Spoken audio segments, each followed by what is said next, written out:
You are only one decision away from a totally different life. Just one. It may be big, it may seem simple, but it can change your world. What is your one decision? In this podcast, I will tell stories, give you tools, inspire you, and hopefully give you strength to make that one decision. Remember that inaction is an action, indecision is a decision. Purposeful decisions allow you to have control over the direction you go. Make that one purposeful decision and see where it takes you.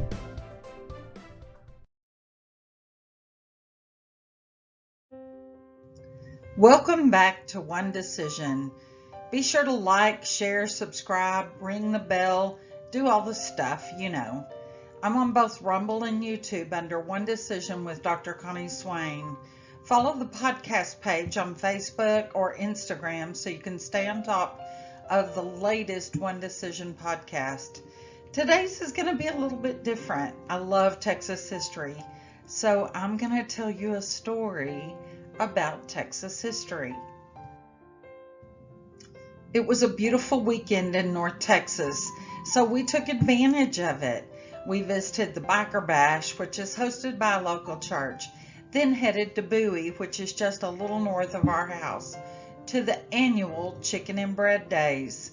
We've gone to the Chicken and Bread Days for years, and I've always wondered about the story behind it. But yesterday I finally found out, so I just had to share it with you. As we were walking past the cars in the car show, of course, my husband Earl was reliving his past and taking lots of pictures of the cars. And then we happened upon this precious jewel. Her name is Ms. McGraw. Earl was so taken by her sitting in her chair watching everyone go by wearing her chicken hat.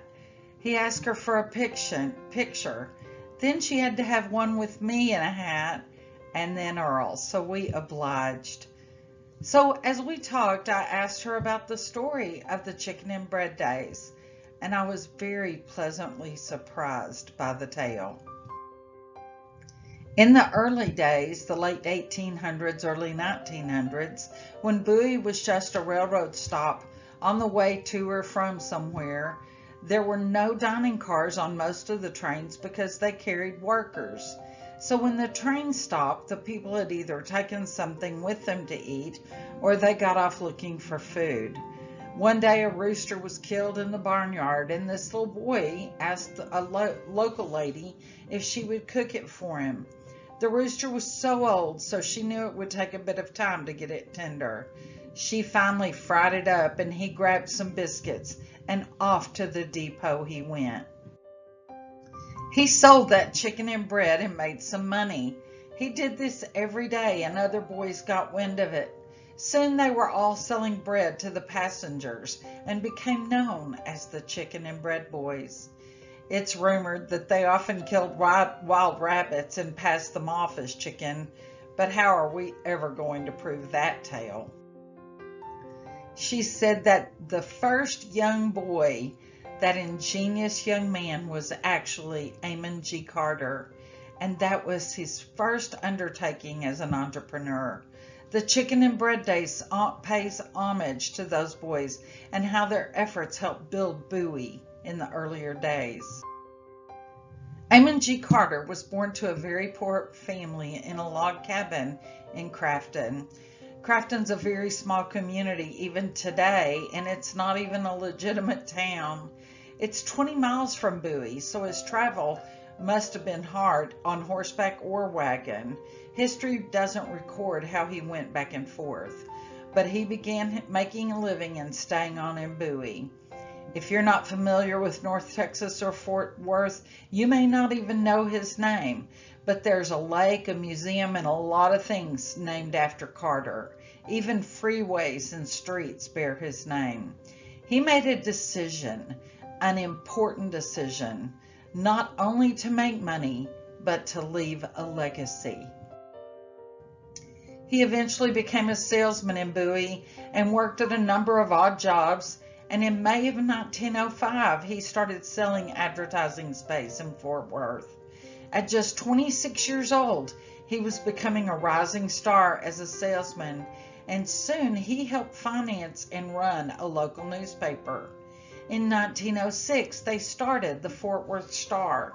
In danger of going bankrupt because the Star was lagging behind in sales, Carter decided to go for the gold and raise money to buy the competitor newspaper, the Fort Worth Telegram.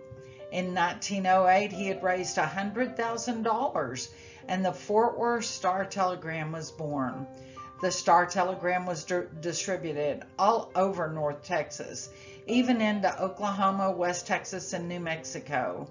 Carter's legacy grew as he created a radio station, built the first TV station in Texas in 1948, and both are still going strong to this day. Amon had a heart for community and began getting involved in civic organization, and he's known for coining the phrase, "Fort Worth, where the West begins."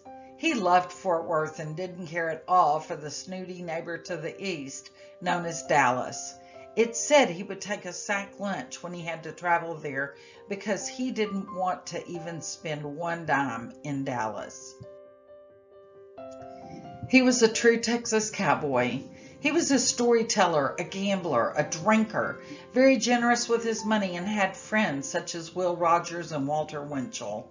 He helped get a 4-year college in Texas and was on the first board of that school, which is now called Texas Tech in Lubbock. He brought the first airplane to Fort Worth in 1928 and helped form American Airways, which ended up becoming American Airlines. He then persuaded an airport to move from Dallas to Fort Worth. Later, when the need arose for a much larger facility, he was on the planning of the controversial DFW airport. He worked to help oil companies and the precursor companies to both Lockheed Martin and Bell Helicopter to move to Fort Worth area. Carter was noted for his large-scale philanthropy, which was fueled by wealth from the oil business. His first successful well was drilled in New Mexico in 1935, and in 1945, the Amon G. Carter Foundation was established for cultural and educational purposes. Because of his outstanding service to Fort Worth and to Texas, Carter received numerous honors. He was named Range Boss of West Texas in 1939 and Ambassador of Goodwill in 1941 by the Texas Legislature. He received the Exceptional Service Medal from the United States Air Force and the Frank M. Hawks Memorial Award from the American Legion Post 501 of New York City. He was an organizer and director of the Southwest Exposition and Fat Stock Show, president of the Fort Worth Club for 35 years, and a contributor to Fort Worth hospitals and civic centers. Many important visitors from business, theater, and public life visited him on his farm, Shady Oak. The Will Rogers Complex houses the Fort Worth Stock Show and also the Amon G. Carter Exhibit Hall. Amon Carter was the driving force behind getting this built and dedicated to his dear friend. Carter is credited for the development of the following: Fort Worth Academy of Medicine, a dormitory for St. Joseph's Hospital School of Nursing, YMCA Camp Carter, the Aquarium of Fort Worth, Lake Como Park, Carter Park, a location for the Fort Worth Osteopathic Hospital, a location for St. Teresa's Orphans Home, Will Rogers Coliseum and Auditorium, and the Methodist Hospital. His legacy includes TCU Stadium, which is in his name, the main airport, which was called Amon G. Carter Airfield until it was changed and eventually became DFW. The main runway then was converted to a major street and now is known as Amon G. Carter Boulevard. He has a peak named for him in Big Bend National Park due to his contributions to help establish the park. The main auditorium at Texas A&M School of Law was a gift from his foundation and bears his name. And of course, I have to mention the beautiful Amon G. Carter Lake just outside of Bowie, which is named for him. It's known as a great fishing lake, and many have enjoyed living on its shores. And there are many, many other things that he has done to help North Texas.